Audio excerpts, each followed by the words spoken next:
Carl and Damon here from Brrraains A Head-Banging Life, gbhbl.com for sure. And it's They Made What into a TV series as we look at episode number 16 of the Donkey Kong Country TV series. This is episode number 16. Bluster sell Ape-Stravaganza. One of those wordy ones, yes. Yeah, this episode was a bit of a weird one. It is. It's memorable though. Written by Erica Strobel. We begin seeing an advert from Bluster about an upcoming sale at the barrel factory. It's K. Rool who's watching it. Unhappily, as he wanted to continue to watch gator wrestling. This is funny. It is funny. Yeah. It is funny. I love little things where they do that, where they take something that's in real life. Because we've argued and talked about TV in this world alone. But I haven't been like, his wrestling to be interrupted for this advert made me laugh.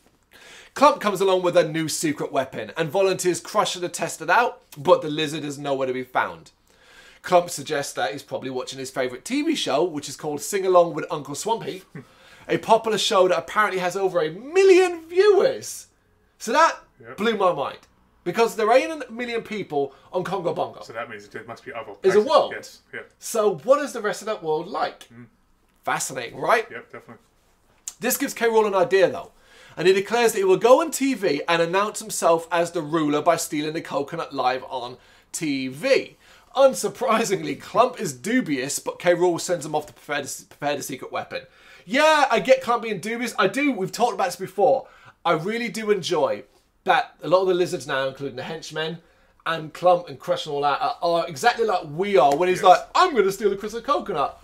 All right. Are you, mate? Are you? Yeah, I mean, what we were, episode 16, yeah. So from the first episode, they were like, oh, believer, yeah, we're going to do it. Now as you get further on, they're like, really? Yeah. I can't remember what episode it was. It might have been 11, where we laughed our heads off over that one goon that goes in the background quietly going, sure you will, when it comes to stealing it. It's like, that's us! That's the fun thing about watching this in an order, to sort of see they've actually done a development where nobody takes it seriously, because he can't steal a crystal coconut at the best of times. Now his idea is to go on TV and do it. I thought, again, we talked about this in our previous episode, but I'm going to bring it up here. Fuck the crystal coconut. I know. Have this idea where he thinks, listen, people watch TV and believe what they see on TV. So if I go on TV and declare myself as the ruler, forget the coconut. Exactly. People will just believe it and go down that route. So many other things you could do. I mean...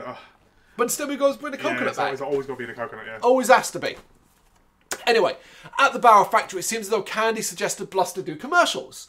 It's not done him any favours though, as sales are down. You're only selling barrels!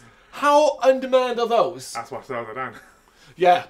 She suggests that they do one with the most trustworthy ape of all, Cranky, and insists that she's got him to agree. Even I was like, you're lying. Trustworthy Cranky? I get her thinking, he's the elder ape, so by a lot of the people on the island, it's probably seen as, when Cranky says it, it means something. He's not lying. He's respected as well. Respected, you should have used the word respected, not trustworthy. But I was more like, how'd you get him to do it? He would never agree to do that kind of thing. But apparently she has. Bluster agrees to let her try and suggest if she is successful, she might get a promotion. To what? There are 2 people at that factory. Bluster owns it. She works. What's the next promotion? What they again should say is pay rise. Yeah, pay rise, yeah. DK has arrived and surprised she got Cranky to agree. And she sings a song called Look Out World, cause here I come. It's a Candy song. So while her voice is fine, you know what dancing you get? Yeah, the weird arms, everything. Yeah, it's like, I believe, robot dancing. Yeah, it's a little bit more animated than that, but it's constantly like arms like that flailing. It's weird. She seems to think that doing this will make her successful. I don't know. Maybe, sure. And asks DK to get Cranky ready. There you go. There's a bad idea already. Yes. Why don't you go do it? Yep. You know? At his hut, Cranky is bemoaning the fact that he let Candy talk him into being an ad. A different one comes on and makes Cranky rock out and start dancing, which was weird, all resulting in him being knocked over when DK hoofs the door open. Seeing that Cranky is hurt, Diddy tells DK to give him some water, and for some reason, because why there would be water here, DK grabs a potion and pours it down the old ape's throat. Yep. And I was just like, this are idiots. I know we've got to get like the episode story moving. Of course. But like, what? This is all so awkward. It's awkward setup. Cranky dancing is weird. Yes. DK normally shouts for Cranky from outside. Instead, this time he just hoofs the door open. And water and then go into the potion like shelf Doesn't make any sense. Yeah, it just again, they're trying to make a story. So these scenarios are happening. Yeah. Because of course that potion is a sleeping potion, and Cranky is out. They realise this is going to be a problem for Candy, and speaking of Candy, along she comes. DK tries to distract her while Diddy hides Cranky's sleeping body. Candy forces her way in, and they try to play it off as Cranky is getting a haircut. Although his snoring almost ruins the plan, but she leaves. This is the kind of comedic pratfall stuff. Again, ideas that have been done before. Yeah. But I was hopeful here. I was like, okay, this could be kind of amusing, because I don't mind. I think these shows sometimes should be more slapsticky. Yes. With silly stuff, pratfalls, you know, like music, wah, wah, wah, and all that's happening, you know? Diddy and DK reflect on their close call, but it gets worse for them as Diddy reveals he hid Cranky in one of the traps that DK then leans on and activates. So this is what I'm talking about. Yeah. That's funny. Cranky is launched into the air, and the pair have no choice but to go after him. So almost a little bit of Catch the Pigeon here as well. That show, you know, back from the 80s with Muttley and from the guys that were Wacky Races as well. They see Cranky land on Funky's biplane as the dumb ape is flying around, but before they can go after Funky, they realise they can't leave the coconut unguarded. Because, no, everybody else fucking does. So what does it matter now? As they try to decide what to do, along comes Dixie. We then see Clump and K. Rool are staking out Cranky's hut. Clump remarks that nobody is there and they can just walk in and take it, but K. Rool says that he wants to take it in style for the TV. They have a camera set up and he orders Clump to ready the secret weapon and declares that they're going live. This is what I've talked about before. You will never not convince me now at this stage that K. Rool doesn't actually want coconut. Exactly. Because here, as Clump says, there's no one there. We could walk in and take it. Yeah. But no, I can't do that. I've got to do it in style. That makes no sense, you fucking dumb lizard. So it's like he doesn't actually want it. Yeah, because he doesn't know what he's going to be able to do with it. That's what it comes down to. It's just part of his life. If he gets it, he'll realise, oh, I've got nothing now in my life. That's it, yeah. His life is built on trying to get it. I know we're totally reading way too much into that. That's a bit deep. But yeah. But we need that because this show, for us, obviously not aimed at our age, needs stuff like this to hold on to make it more like interesting. Yeah, definitely, yeah. In the lair, Crusher is watching his favourite show, singing along when the transmission is interrupted, which is weird. How did K. Rool manage that? I know. It's K. Rool who announces to Congo Bongo that he is their Narula, and he's about to take the crystal coconut, button start. So, there we go. That presumes everybody watches that show, but it does have over 1 million, so maybe. Yeah, but he said Congo Bongo, so Congo Bongo is an island. So there's 1 million people there then? An island, yeah, dude, and... Yeah. We never see anyone else. God! Candy arrives at the barrel factory to meet Bluster, but Cranky isn't there. That's because he's currently fast asleep in the back of Funky's biplane. Of course, Funky, being Funky, just doesn't see anything out of the ordinary with this scenario. Because it's Funky being, yeah man, all that shit. Probably high. Yes. Diddy and DK are swinging through the trees to catch up with him and reveal they sent Dixie to watch over the coconut. Their progress is stopped by Candy, who demands to know where Cranky is. They continue to lie to her, making up absurd stories, but see Cranky fall out of Funky's plane when he starts to barrel roll. And they run off to find that he's now landed in a minecart. So it's that kind of silliness where he's landing in different things and having to constantly change. I don't mind this part of the episode. No. This is fun. At Cranky's hut, Clump sees Dixie arrive and goes after a report to K. Rool, who is still ranting and raving in front of the camera. And this might be, up to date, the most infuriating thing the show has done. Now, bear in mind, I think we mentioned at the very start, in very episode 1, so I'll repeat it here. We are reviewing these in production order, in how they were made, the episode series they were made, not how they were aired. Which is infuriatingly annoying, but makes sense when you watch it, particularly from start to beginning, because it aired differently. An episode like 24, I think it was episode 1 when it aired, and nonsense like that. And you really notice it as well because later after that, they would do an episode that basically introduces a story, but it aired later. So we've been watching them in order of production. I think if you look on IMDb, you'll get them in the order of production. But if you look on Wikipedia, you get them in order of air date with the production number written at the end as well. So we've been careful to only watch them in the production order. That in itself causes problems too. Because I don't know if that means that later on we're going to continue the story or reference the story of Clump's relationship with Dixie. Because here, that never happened. It may well have never happened. However, I don't think they will, because this is the order where they were produced. Yes, yeah. So if they were produced in this order, it means the next episode after fucking the Dixie one has him pretending that never fucking happened. That was infuriating for me. I don't expect a perfect kind of thing. No, of course not. But what you could simply do is have Clump go, oh, it's Dixie, and then maybe shake it off and be like, no, I've got to do this. And then you continue it from there. Yeah. But he might as well have never spoken to Dixie the way they act in this one. Infuriating. Ugh. Could have said that he's just really thick and he forgot.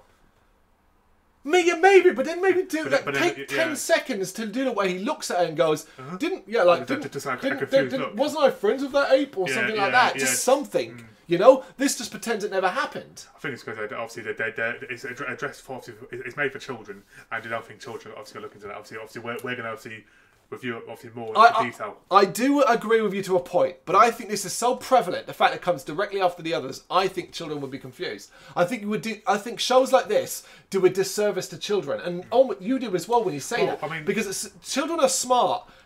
Of a certain age, all children have brains. Do not tell me a child, if they watch these episodes one after the other, would not be like, oh, I thought Clump was friends with Dixie. What age range would we do?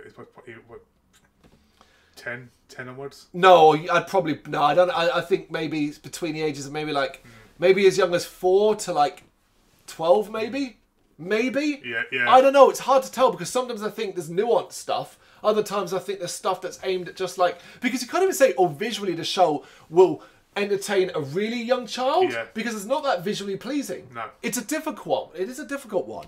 But, you know, obviously we're older. We're trying to get more out of it. So we're looking for stuff. The problem, this one is just such an issue because it's so prevalent. Yeah. Anyway, DK and Diddy are trying to stop the minecart as Candy comes along.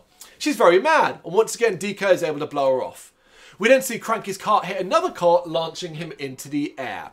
Meanwhile, Clump is still trying to report to K. Rool in code so he doesn't ruin the broadcast. K. Rool has had enough time though, and he screams for Clump to get the secret weapon ready. So we're all really excited for this secret weapon, right? It's got to be really impressive. Cranky then somehow lands inside the secret weapon, and K. Rool orders Clump to get rid of Cranky. Clump then launches Cranky, who goes into the air and into the barrel factory as DK and Diddy watch on. Cranky is loaded into a barrel before the two apes can get to him. Candy stops them. Cranky is then loaded into the rocket, which takes off as Candy screams at DK and Diddy. So it is quite fast and frantic, this sequence. Yeah. Bluster arrives and tells Candy that if Cranky isn't there by the time they go to air, she is fired. No, she's not. Who else is going to do this job? No, she's not, you liar.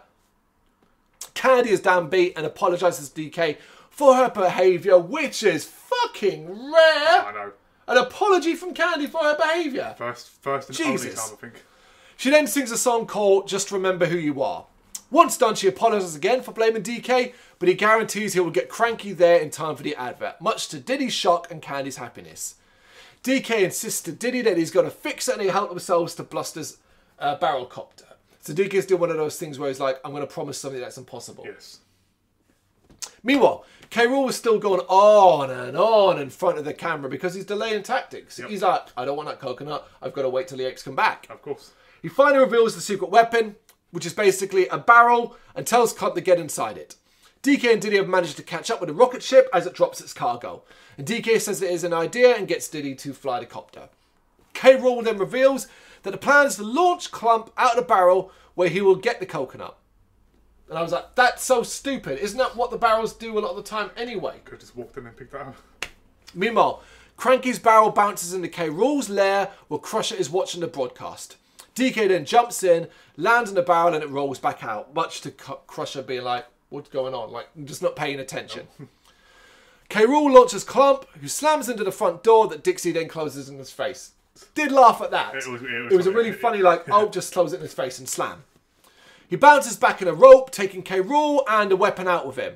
And, like, that was it. I was like, that's it. Now I'm 100% convinced K. Rool doesn't want this. Doesn't want it. DK rolls the barrel through the jungle, but hits a tree. He then decides to throw the barrel to the factory and manages to land Cranky perfectly in an armchair set up in front of the camera. So perfect landing for here. Coincidentally as well, Cranky now wakes up. Perfect timing. He then, while confused, does the ad with Bluster whispering his lines to him as Candy looks on. In the lair, the broadcast ends as K. Rool and Clump come crashing in. The secret weapon follows and lands on Bluster's head. And oh no, the lizards are defeated once again. Shocked! Shocked! What this episode does quite insanely is everybody flies through the air and lands in places perfectly. Yes. You know? DK, Diddy and Candy reconvene and she reveals that she turned down the promotion because she wants to be successful on her own. What? How? What? How? Why? No, I don't get that. Cranky demands to know why he's in so much pain. So there's a little throwback to him being bounced over because, like, he didn't die for any of this. No. Probably should have. Yes. Diddy and DK run off before Cranky works it out and gets mad. What could he have worked out? How do you remember? Who knows? They're only two knows. Yep. So. And the episode ends with him screaming DK's name. Alvin! No, not that one. But yeah, it's that kind of fun. It's a madcap episode with lots of energy, but just doesn't really offer anything. It makes a mistake, messes up a previous episode in my opinion, but just doesn't really go anywhere that interesting. I mean, this episode, it kind of, it wasn't, but it felt like it was written by 4 or 5 people. And they all had 4 or 5 different ideas. And they thought, you know what, whack into one episode. Interesting. That's what it feels like. Obviously, it was only written by one person. Yeah. But I don't know, I just think that they could have avoided the whole coconut again. They could have done just a basic funny episode with Cranky falling asleep, you know, but I don't know. Yeah, it could have been a lot more straightforward and avoided the coconut, and maybe it was just them having the chasing around, getting them ready for the advert. Yep. And you don't have anything K-Rool related on that at all, which could have been fun in itself. But it's one that I think might entertain, be probably maybe more entertaining than a lot of the other episodes we've seen at this point for a younger audience, because it's got that manic energy of Cranky being launched around and the apes are being silly and can't get them and that stuff, you know? Yeah. That's that one. You know what to do. You got any thoughts on this episode? Let us know in the comments. Thank you very much for watching. If you liked what you saw, please help us out by giving us a thumbs up and hitting that subscribe button. If you really liked what you saw, consider donating to keep the website and channel running by buying us a coffee via our coffee page or picking up some merch from our Big Cartel store. You can check us out on gbhbl.com as well as via our social media, Facebook, Instagram and Twitter, as well as listen to our interviews via SoundCloud, Apple Music and Spotify. Just search for GBHBL. Games, horror and heavy metal. What else is life for?